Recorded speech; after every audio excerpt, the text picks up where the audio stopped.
അസ്സലാമു അലൈക്കും വറഹ്മത്തുള്ളാഹി വബറകാതുഹു. അൽഹംദുലില്ലാഹി റബ്ബിൽ ആലമീൻ വസ്സലാത്തു വസ്സലാമു അലാ റസൂലിഹിൽ അമീൻ വഅലാ ആലിഹി വഅസ്ഹാബിഹി അജ്മഈൻ അമ്മാ ബഅദ്. അഊദു ബില്ലാഹി മിനശ് ശൈത്വാനിർ റജീം. ബിസ്മില്ലാഹിർ റഹ്മാനിർ റഹീം. ഇഖ്റാ ബിസ്മി റബ്ബിക്കല്ലദീ ഖലഖൽ ഇൻസാന മിൻ അലഖ്. ഇഖ്റാ ഖലഖൽ ഇൻസാന മിൻ അലഖ്. ഇഖ്റാ വറബ്ബുക്കൽ അക്രം അല്ലദീ അല്ലമ ബിൽ ഖലം അല്ലമൽ ഇൻസാന മാ ലം യഅലം. സ്നേഹാദരണീയരായ സഹോദരന്മാരെ, സഹോദരികളെ, ജാമിയ സലഫിയയുടെ 30-ാം വാർഷികത്തോടനുബന്ധിച്ച് സംഘടിപ്പിക്കപ്പെട്ടിരിക്കുന്ന വിദ്യാഭ്യാസ സമ്മേളനത്തിൻ്റെ സമാപനത്തിലേക്ക് പ്രവേശിച്ചു കൊണ്ടിരിക്കുകയാണ് നാം. അറിവ് നേടാനും അതിനെ വികസിപ്പിക്കുവാനും അത് എഴുതി വെക്കാനും അതടുത്ത തലമുറയിലേക്ക് പകരാനുമെല്ലാമുള്ള കഴിവുകൾ മനുഷ്യവർഗത്തിന് മാത്രമായി അള്ളാഹു നൽകിയതാണ്. പ്രപഞ്ചനാഥൻ ഭൂമിയിലെ മറ്റു ജീവിവർഗങ്ങളിൽ നിന്ന് മനുഷ്യനെ വ്യത്യസ്തനാക്കിയത് ഈ ശേഷികൾ കൊണ്ടാണ് എന്ന് വേണമെങ്കിൽ പറയാം.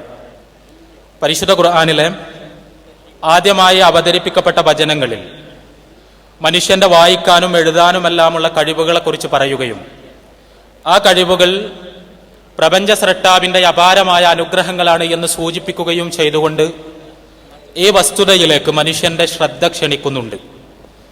വിദ്യാഭ്യാസം, പ്രത്യേകിച്ചും ആധുനിക വിദ്യാഭ്യാസം, അതിനെക്കുറിച്ചുള്ള ചർച്ചകളിൽ തീർച്ചയായും അതിൻ്റെ ചരിത്രത്തെക്കുറിച്ചുള്ള ചില യാഥാർത്ഥ്യങ്ങൾ നമ്മൾ മനസ്സിലാക്കേണ്ടതുണ്ട്.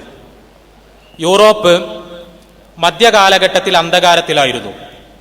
ഇസ്ലാമിക ലോകം വൈജ്ഞാനികമായി വിദ്യാഭ്യാസപരമായി വലിയ കുതിപ്പുകൾ നടത്തിക്കൊണ്ടിരുന്ന സമയത്ത് പൗരോഹിത്യത്തിന്റെ കരാളഹസ്തങ്ങളിൽപ്പെട്ട് ഇരുട്ടിൽ കഴിഞ്ഞുകൂടുകയായിരുന്നു യൂറോപ്പ്.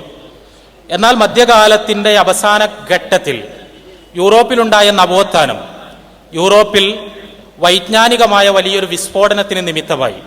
അവിടെ ശാസ്ത്രത്തിന്റെ രംഗത്തും തത്വശാസ്ത്രത്തിന്റെ രംഗത്തും സാഹിത്യത്തിന്റെ രംഗത്തുമെല്ലാം വലിയ കുതിച്ചുചാട്ടങ്ങൾ ഉണ്ടാവുകയും ആ കുതിച്ചുചാട്ടങ്ങൾ യൂറോപ്പിന്റെ പുരോഗതിക്ക് നിമിത്തമായി തീരുകയും ചെയ്തു. ആധുനിക കാലഘട്ടത്തിൽ യൂറോപ്പ് ലോകത്തിന്റെ വൈജ്ഞാനിക തലസ്ഥാനമായി മാറുകയും മുസ്ലിം ലോകവും ഇന്ത്യയുമെല്ലാം വൈജ്ഞാനികമായി പിന്നോട്ട് പോവുകയും ചെയ്യുന്ന സ്ഥിതിവിശേഷമുണ്ടായി. അത്തരമൊരവസ്ഥയിൽ വിദ്യാഭ്യാസം എന്ന് പറയുന്നത് സ്വാഭാവികമായും യൂറോപ്പ് സമാർജിച്ച അറിവുകളുടെ ശേഖരണമായി മാറി. ബ്രിട്ടീഷുകാർ ഇന്ത്യയിലേക്ക് കടന്നു വരുന്ന സമയത്ത് ഇന്ത്യയിൽ ഹിന്ദുക്കളും മുസ്ലിങ്ങളുമെല്ലാം ഉണ്ടായിരുന്നു. ആ ഹിന്ദുക്കളും മുസ്ലിങ്ങളും ഒരു തരം മധ്യകാല ജീവിതമാണ് നയിച്ചിരുന്നത്. യൂറോപ്പിൽ ആധുനിക കാലഘട്ടത്തിലുണ്ടായിരുന്ന വിജ്ഞാന വിസ്ഫോടനത്തെക്കുറിച്ച് അവർക്കൊന്നും അറിയുമായിരുന്നില്ല. വിദ്യാഭ്യാസ രംഗത്തുണ്ടായ പുതിയ മാറ്റങ്ങളെക്കുറിച്ച് ഇന്ത്യക്കാർക്ക് കാര്യമായ ധാരണയൊന്നും ഉണ്ടായിരുന്നില്ല.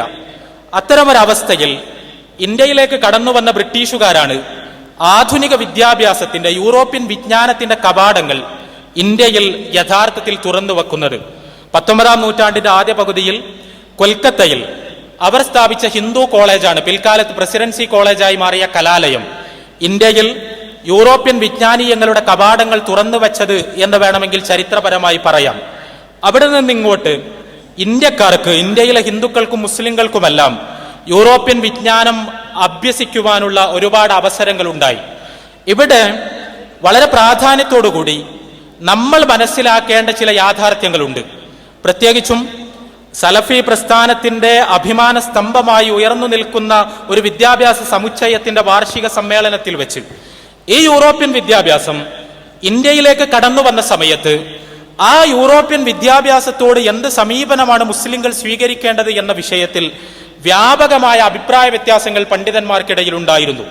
അന്ന് 19-ാം നൂറ്റാണ്ടിൽ ഉത്തരേന്ത്യയിലെ പണ്ഡിതന്മാരുടെ നേതൃത്വത്തിൽ സ്ഥാപിക്കപ്പെട്ട ദയൂബന്ദ് ദാറുൽ ഉലൂം, ആ ദയൂബന്ദ് ദാറുൽ ഉലൂം കേന്ദ്രീകരിച്ചുകൊണ്ട് അന്ന് മതപണ്ഡിതന്മാർ വ്യാപകമായി പറഞ്ഞത് മുസ്ലിങ്ങൾ ഈ വിദ്യാഭ്യാസത്തോട് സഹകരിക്കരുത് എന്നാണ്. ഈ വിദ്യാഭ്യാസം മുസ്ലിങ്ങളെ മതനിഷേധത്തിലേക്ക് നയിക്കുമെന്നും അവരെ അവരുടെ സംസ്കാരത്തിൽ നിന്ന് അടർത്തിയെടുക്കുമെന്നും ആ വിദ്യാഭ്യാസം മുസ്ലിങ്ങളുടെ മതേതര വൽക്കരണത്തിന് നിമിത്തമാകുമെന്നും അതുകൊണ്ട് ആധുനിക വിദ്യാഭ്യാസത്തിന്റെ കവാടങ്ങളിലൂടെ മുസ്ലിങ്ങൾ ഒരിക്കലും കടന്നു പോകരുത് എന്നുമാണ് ദയൂബന്ദ് കേന്ദ്രീകരിച്ചുകൊണ്ട് അന്ന് കൃത്യമായി ഉത്ബോധിപ്പിക്കപ്പെട്ടത്. ഈ ചിന്താധാര ആധുനിക വിദ്യാഭ്യാസവുമായി മുസ്ലിങ്ങൾ അടുക്കുന്നത് അവരെ സാംസ്കാരികമായി ഷണ്ഡീകരിക്കുകയാണ് ചെയ്യുക എന്ന നിലപാട് ആധുനിക കാലഘട്ടത്തിൽ പോലും നിലനിന്നതായി നമുക്ക് കാണാൻ കഴിയും. സയ്യിദ് അബുൽ അല മൗദൂദി സാഹിബ് അദ്ദേഹത്തിന്റെ പ്രശസ്തമായൊരു പ്രഭാഷണത്തിൽ 1940 പഞ്ചാബിലെ അമൃത്സറിൽ അവിടുത്തെ ഇസ്ലാമിയ കോളേജിൽ വെച്ച് അദ്ദേഹം നടത്തുന്ന ഒരു പ്രഭാഷണമുണ്ട്. ആ പ്രഭാഷണത്തിൽ അബുൽ അല മൗദൂദി സാഹിബ് നടത്തിയ വളരെ പ്രസിദ്ധമായൊരു പരാമർശമുണ്ട്. സയ്യിദ് അബുൽ അല മൗദൂദി സാഹിബ് അദ്ദേഹത്തിന്റെ പ്രഭാഷണത്തിൽ, ആ പ്രഭാഷണം നടക്കുന്നത് ഞാൻ സൂചിപ്പിച്ചതുപോലെ അമൃത്സറിൽ ഇസ്ലാമിയ കോളേജിലാണ്. ആ ഇസ്ലാമിയ കോളേജ് മുസ്ലിങ്ങൾക്ക് ആധുനിക വിദ്യാഭ്യാസം നൽകുന്നതിന് വേണ്ടി സ്ഥാപിക്കപ്പെട്ടതായിരുന്നു. യൂറോപ്യൻ വിജ്ഞാനീയങ്ങളുടെ കവാടങ്ങൾ മുസ്ലിങ്ങളുടെ മുന്നിൽ തുറക്കുന്നതിന് വേണ്ടി സ്ഥാപിക്കപ്പെട്ടത്.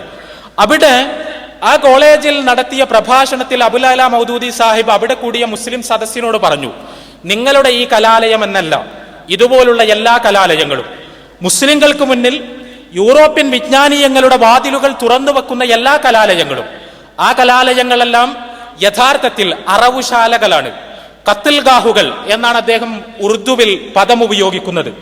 അറവുശാലകളാണ്. അവിടെ വെച്ച് നിങ്ങൾ അറുക്കപ്പെടുന്നു. നിങ്ങൾക്ക് അവിടെ നിന്ന് ലഭിക്കുന്ന ബിരുദ സർട്ടിഫിക്കറ്റുകൾ, ആ ബിരുദ സർട്ടിഫിക്കറ്റുകൾ യഥാർത്ഥത്തിൽ മരണപത്രങ്ങളാണ്.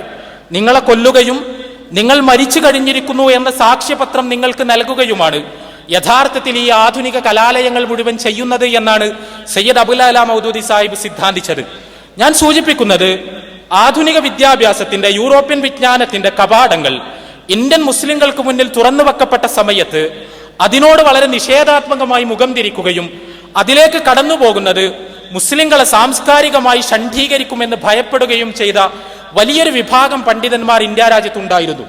എന്നാൽ അവരിൽ നിന്ന് വ്യത്യസ്തമായി കേരളത്തിൽ ഇസ്ലാഹി പ്രസ്ഥാനത്തിന്റെ നേതാക്കൾ അതിന്റെ ആരംഭകാലം മുതൽക്ക് തന്നെ യൂറോപ്പിലുണ്ടായിരുന്ന വൈജ്ഞാനിക വിസ്ഫോടനത്തോട് പോസിറ്റീവായി പ്രതികരിക്കുകയും ആ വൈജ്ഞാനിക വിസ്ഫോടനത്തിന്റെ സാധ്യതകൾ ഉപയോഗപ്പെടുത്താൻ മുസ്ലിങ്ങളെ ഉത്ബോധിപ്പിക്കുകയും അവർക്ക് വേണ്ടി കലാലയങ്ങൾ സ്ഥാപിക്കുകയുമെല്ലാം ചെയ്തതാണ് നമുക്ക് കാണാൻ കഴിയുന്നത്.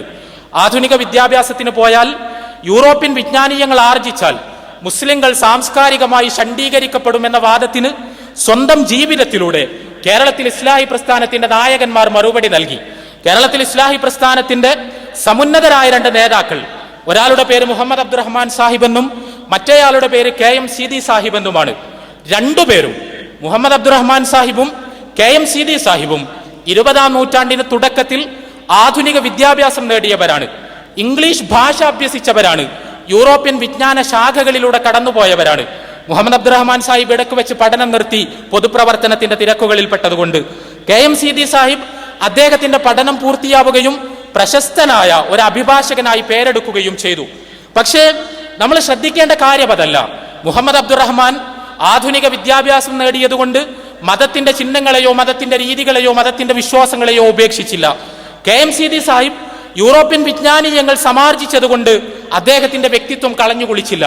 കേരളം കണ്ട ഏറ്റവും വലിയ രണ്ട് ദീനീ സ്നേഹികളായി, ഏറ്റവും വലിയ രണ്ട് ഇസ്ലാഹി പ്രവർത്തകരായി, ഏറ്റവും വലിയ രണ്ട് മതപ്രബോധകരായി ഇവർ രണ്ടുപേരും കേരളത്തിലെ മുസ്ലിങ്ങൾക്ക് മുന്നിൽ എഴുന്നേറ്റ് നിന്നു. അത് ഇന്ത്യൻ മുസ്ലിങ്ങൾക്ക് മുന്നിലുള്ള മറ്റൊരു മാതൃകയായിരുന്നു. ആധുനിക വിദ്യാഭ്യാസത്തോട് നിഷേധാത്മകമായി മുഖം തിരിക്കുന്നതിന് പകരം ആ വിദ്യാഭ്യാസം ആർജിക്കുകയും ആ അറിവുകൾ തലച്ചോറിലേക്ക് എടുക്കുകയും ആ അറിവുകളെ ഇസ്ലാമിക പ്രബോധനത്തിനും ഇസ്ലാമിക സമൂഹത്തിനും വേണ്ടി സൃഷ്ടിപരമായി ഉപയോഗിക്കുകയും ചെയ്യുക എന്ന വളരെ സുന്ദരമായൊരു നിലപാടാണ് കേരളത്തിലെ സലഫി പ്രസ്ഥാനം അതിന്റെ സ്ഥാപക നേതാക്കളിലൂടെ കേരളത്തിലെ മുസ്ലിങ്ങൾക്ക് മുമ്പിൽ വെച്ചത്. ഞാൻ പറയുന്നത്, ഇത് ലോകത്തു തന്നെ സവിശേഷമായ പഠനമർഹിക്കുന്ന ഒരു സമീപനമാണ്. ഒരു വശത്ത് സമൂഹത്തെ ഇസ്ലാമികമായ അടിത്തറകളിൽ ഉറപ്പിച്ചു നിർത്തിയപ്പോൾ തന്നെ ആ അടിത്തറകളിൽ നിലനിന്നുകൊണ്ട് ആധുനികമായ അറിവുകളോട് പ്രതികരിക്കുവാൻ കേരളത്തിലെ മുസ്ലിം സമുദായത്തെ ഇസ്ലാഹി പ്രസ്ഥാനം പ്രാപ്തമാക്കി. സാമൂഹ്യ പ്രതിബദ്ധതയെക്കുറിച്ച് പറയുമ്പോൾ നമ്മൾ അറിയേണ്ട വളരെ അടിസ്ഥാനപരമായൊരു വസ്തുതയുണ്ട്.